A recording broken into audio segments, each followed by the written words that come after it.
The United States track and field teams, men and women, they're dominant. At the 2024 Paris Olympics, the U.S. track and field teams won a total of 34 medals.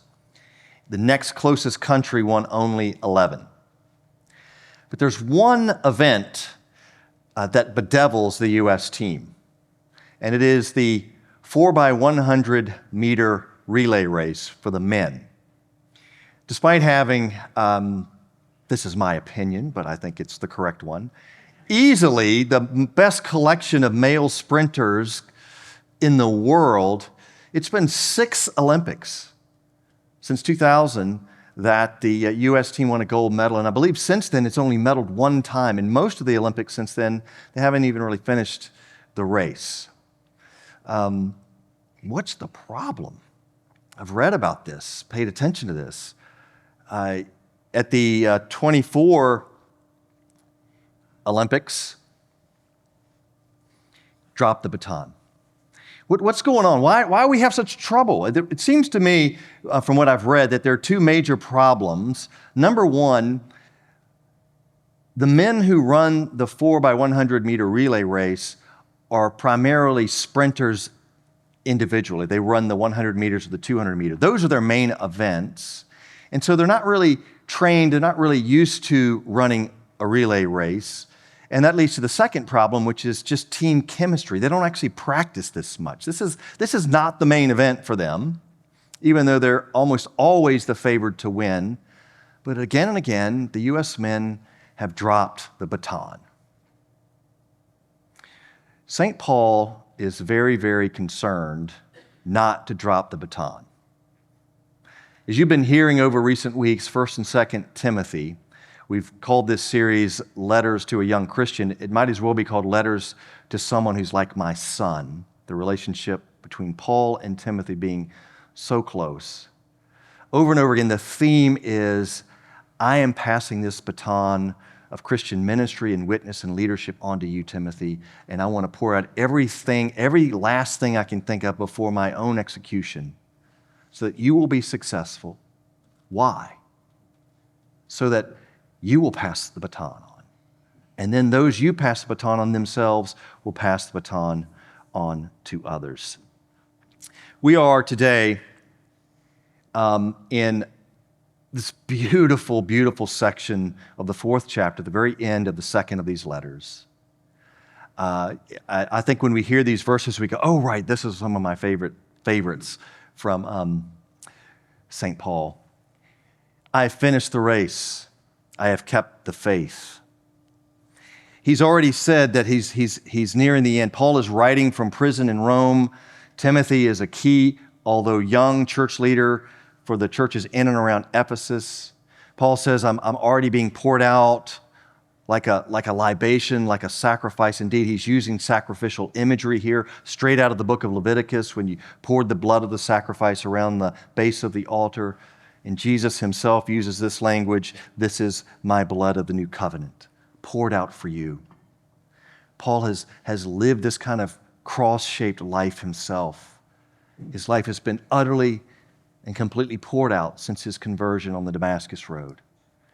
And he knows he's about to be executed. Maybe it's days or weeks, but it's not far off. And he's writing to say, look, I've finished the race. I have kept the faith.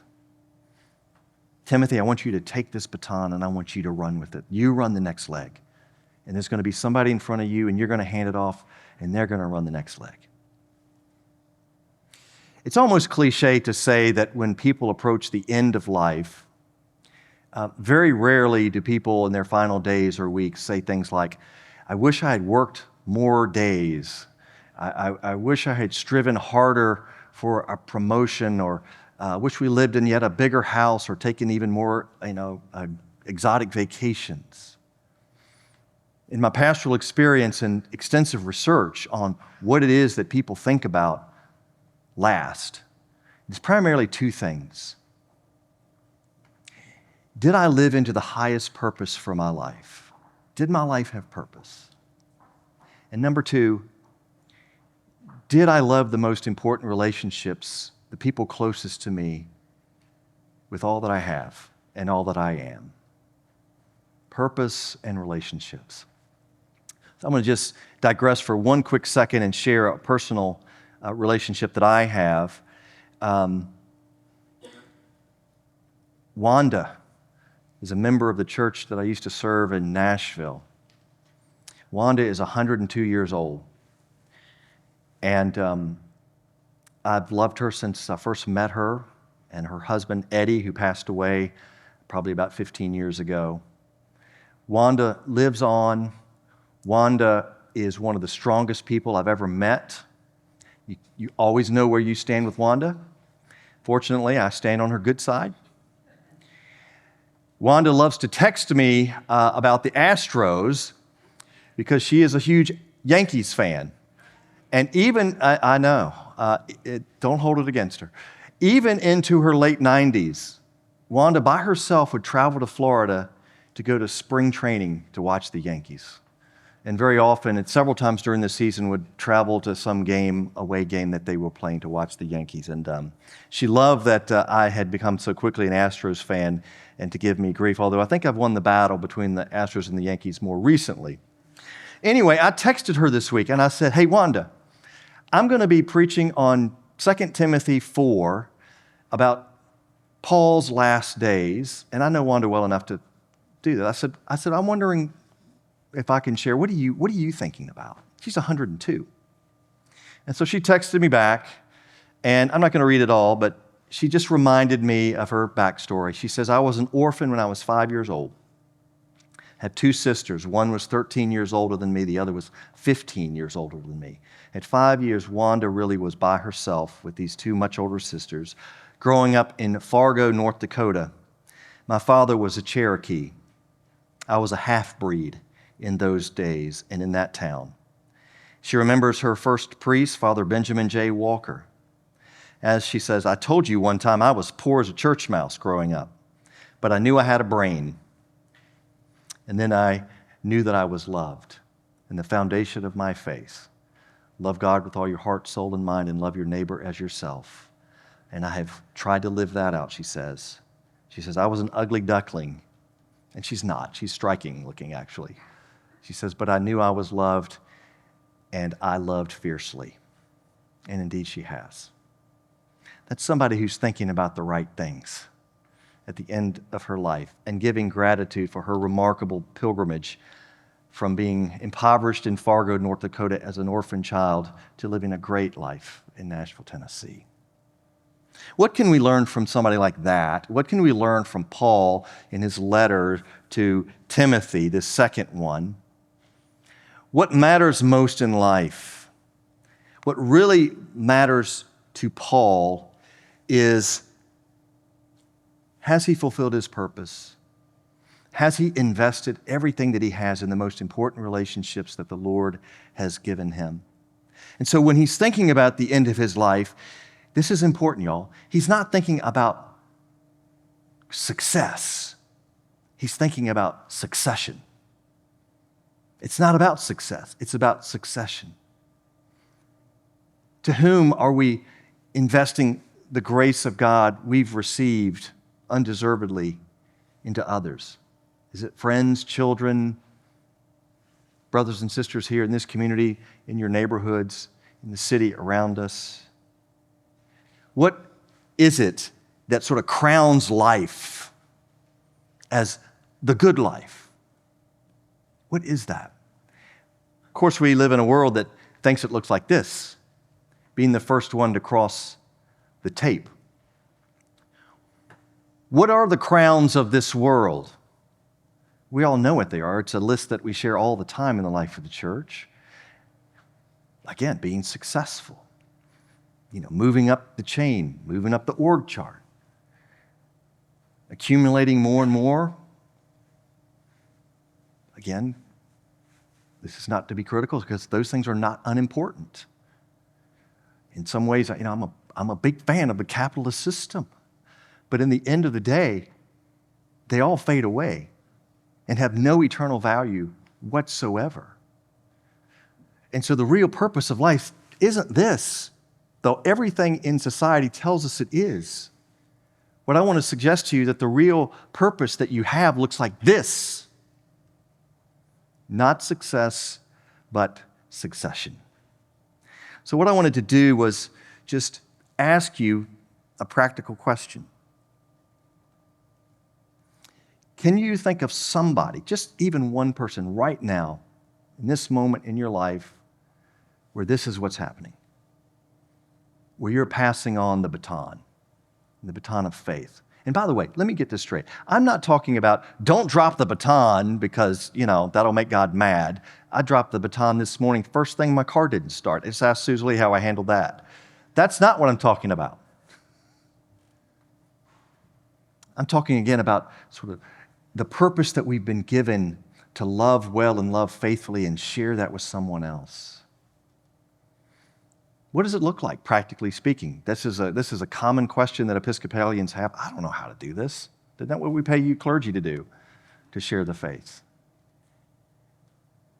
Maybe there's an opportunity with somebody who's sick right now, and you have a conversation with them, and you just say, I don't know if I've ever really talked to you about this, but I really believe in a God who wants to heal us by the power of His Spirit, and I pray, and I believe it's important, and I don't know, would you be okay if we just prayed about this together? By the way, my experience with people who don't pray regularly is when they're offered that opportunity, readily jump at it. Very seldom do people say, no, I don't want any part of that. Over lunch, have a conversation with somebody at work, maybe on the street in front of your house in the neighborhood. We've known each other for a while. I don't know that I've ever really told you about how important my faith is to me, and I don't want to be pushy. I just wondered maybe sometime we could chat about that. How about this? I can't tell you how meaningful it is that I belong to this great church over there at the corner of River Oaks and Westheimer called St. John the Divine. They are the best people. I don't even know if you're a Christian, but maybe you join me some Sunday. What do you got to lose?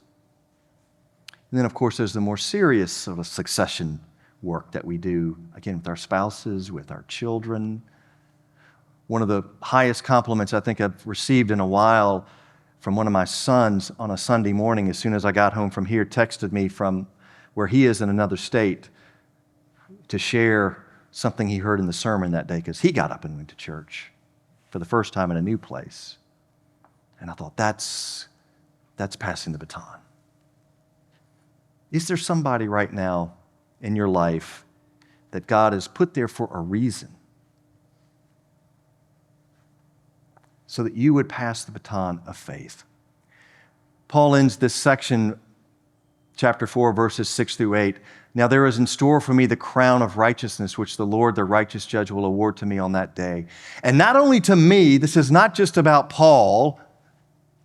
What he's saying here is, we're all in this together, Timothy.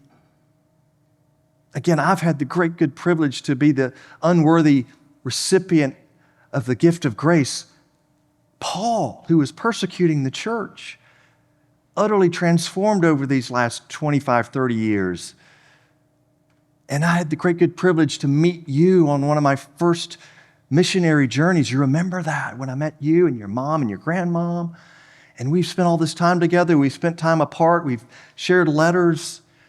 And now your purpose, Timothy, is to take this good deposit of the faith, the gospel, not because we've earned our crowns, but because the crown that we've been given was a crown of thorns, the one worn by our Lord and Savior Jesus Christ on His cross. And that not only saves us from ourselves, the only thing we've contributed to our salvation is, again, as I was reading this past week, the sin that made it necessary. But we've not only been personally saved, we've been invited into the story of salvation history. God's redeeming work is at once a one-time event on the cross, but it continues onward. And isn't it the highest compliment that we here at Church of St. John the Divine have been invited into that work? We've received the baton, and we are running the race, and we pass the baton. To whom? Again, I invite you to pray about that as we remember that God's gift of grace in Jesus Christ was not only given to me, but also to all who have longed for his appearing. And my brothers and sisters, there are more people around us that long for his appearing through your life than you may appreciate. So thanks be to God. Thanks be to God for the gift of Jesus, for our personal salvation in him, and for his personal call upon our lives, the gift of the greatest purpose we could ever hope for or imagine, that we're caught up in this race with Paul and Timothy and everybody who's come after them and everybody who will come after us.